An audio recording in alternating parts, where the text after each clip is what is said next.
Hola y bienvenidos a este video que corresponde al trabajo final de la materia de Filosofía de la Ciencia.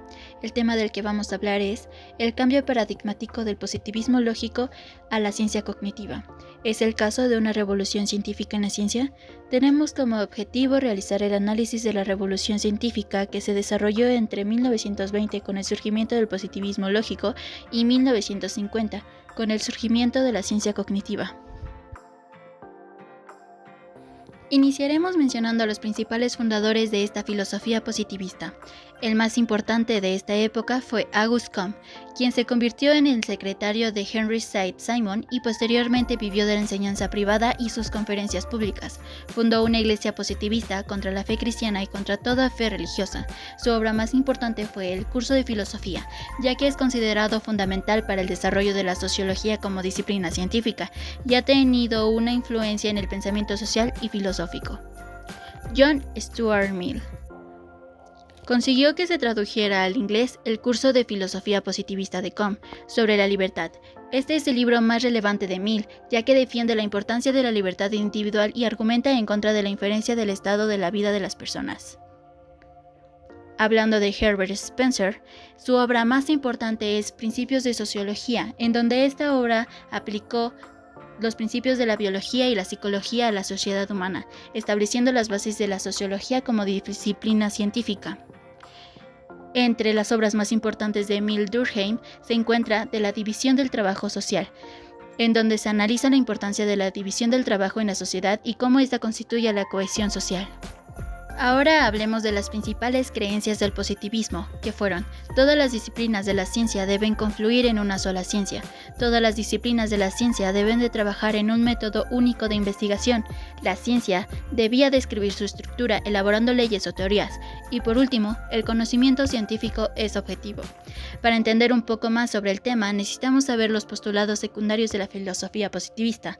Por un lado tenemos el evolutismo social, donde Auguste Comte sostenía que la sociedad evoluciona en tres estadios: teológico, metafísico y positivista, y por el otro el positivismo jurídico, el cual menciona que el positivismo sostiene que la validez de las leyes depende de su origen en las fuentes reconocidas.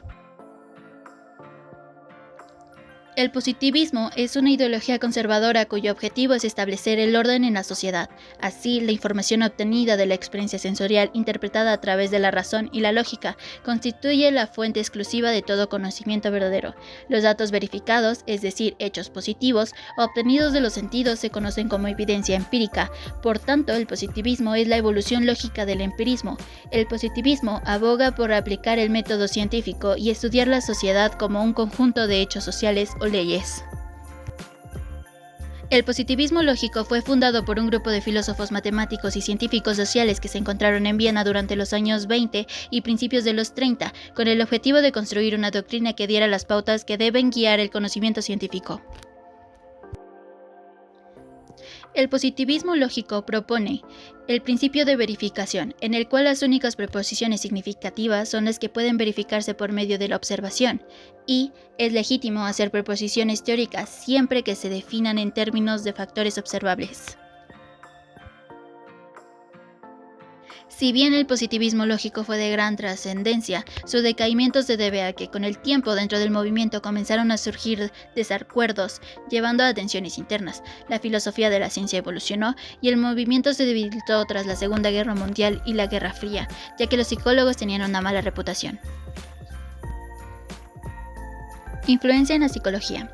Tolman nos decía que la conducta depende al inicio de tres variables independientes, pero estas no producen directamente la conducta, sino que actúan sobre otras de naturaleza fisiológica y psicológica que pertenecen al sujeto.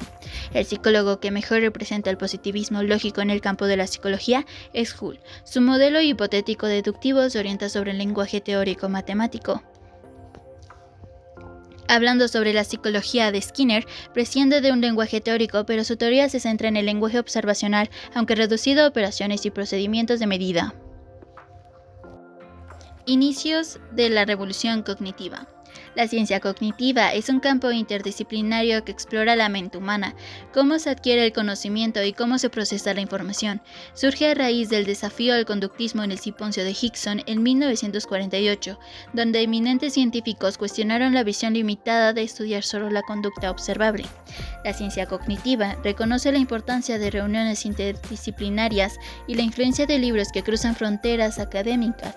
Su importancia se entrelaza con reuniones como las organizadas por la Fundación Massey, donde mentes de diversas áreas exploraron conceptos que luego moldearon esta disciplina. Esta disciplina se apoya en avances clave como la teoría de la información de Klaus Shannon, los modelos de neuronas desarrollados por Mark Kuloch-Pitt, así como las ideas de Norbert Wiener en la cibernética. Está arraigada a disciplinas como la filosofía, psicología, inteligencia artificial, lingüística y neurociencia. El programa de la psicología cognitiva.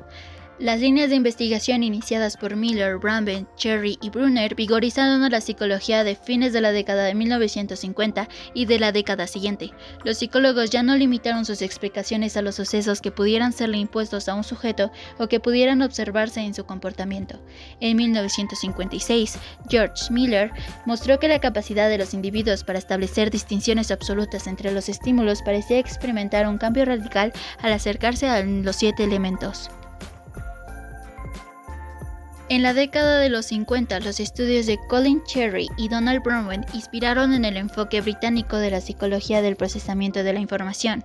Bronwen fue el primer psicólogo de la época moderna que describió el funcionamiento cognitivo en un diagrama de esta índole. Brunner y sus asociados analizaron las propiedades informacionales de largas secuencias de actos denominadas estrategias. La psicología científica en el siglo XIX. Hermann von Helmholtz, empleando un instrumento, pudo medir lo que tarda el impulso nervioso en pasar a través de la pata cortada de una rana. Modificó este método para los humanos, logrando demostrar que la velocidad del impulso oscila entre 50 y 100 metros por segundo. Gustav Flecher mostró que dentro de ciertos límites, la intensidad de una sensación percibida varía como una función logarítmica de ciertas características objetivas del estímulo.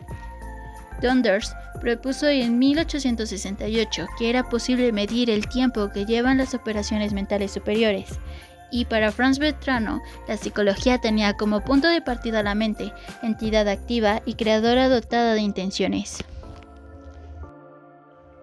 Wundt perseguía como objetivo identificar las leyes de asociación que tienen lugar en la experiencia de un sujeto experimental. En cambio, Hermann Ebbinghaus inventó más de 2000 sílabas sin sentido en el lenguaje y midió su propia capacidad para aprender conjuntos de estas sílabas. Ataque contra los seguidores de Wundt. Alrededor de 1900 se produjo en Alemania una moderna reencarnación de la concepción lockeana, que fue defendida por un grupo de psicólogos de la Escuela de Wurzburgo, que fue dirigida por Oscar Kuhle, que se empeñó en reunir demostraciones para señalar en su crítica al programa de Wundt. William James fue el aladín de un nuevo movimiento norteamericano denominado funcionalismo.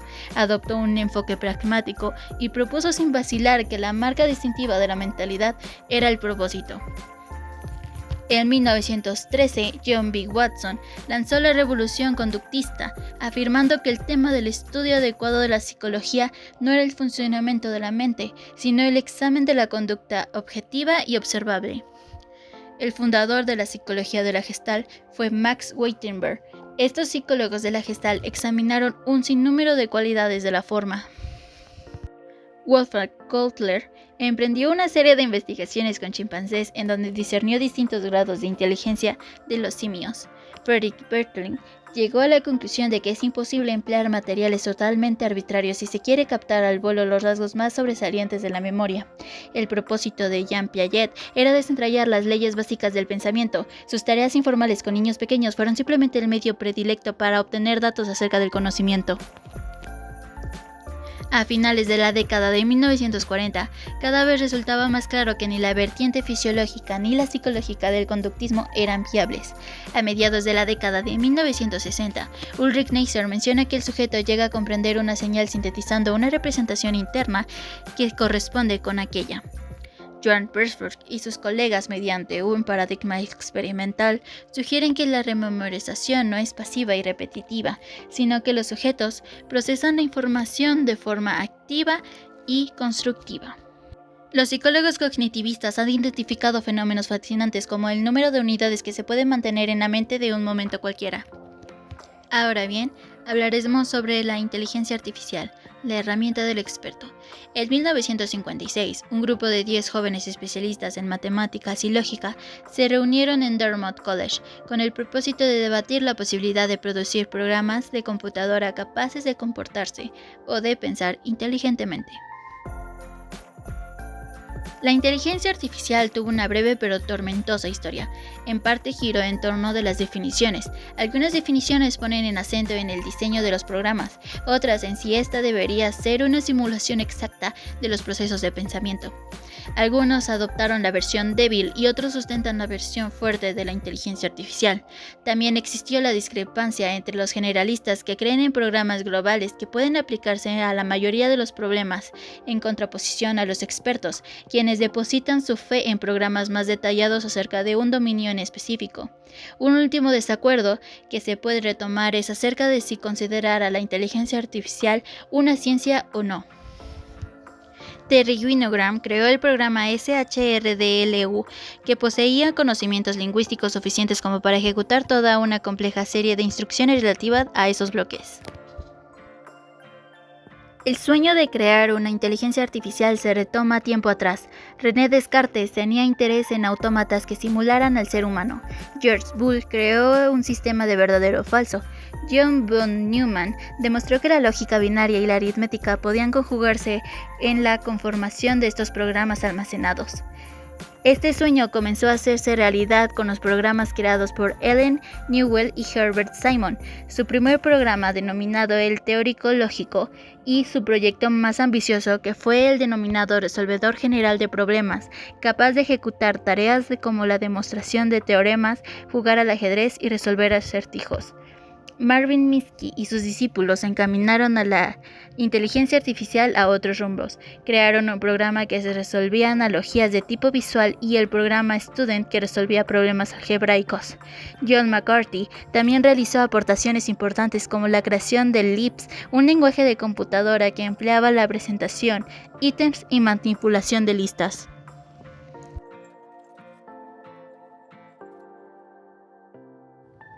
A finales de la década de los 60 se habían puesto de manifiesto cada vez más las limitaciones de los programas de la inteligencia artificial, que debían formularse en términos sumamente generales. Algunos se inclinaban por la representación declarativa en la cual el conocimiento es codificado como una serie de declaraciones acumuladas, y otros aceptaban la representación de procedimientos. Por último, mencionaremos las innovaciones de la década de 1970, las cuales fueron el programa de Winogrand, la fusión de los enfoques declarativos y de procedimientos, el uso creciente de un enfoque que va de lo general a lo particular para la comprensión de dominios cognitivos. Además, avances más precisos en el campo de la percepción visual, y un mecanismo denominado perceptron, cuyo propósito era reconocer letras en el programa ITM, capaz de reconocer dos dibujos distintos como representaciones de la misma escena, entre otros. Con esto concluimos la presentación. Gracias por su atención.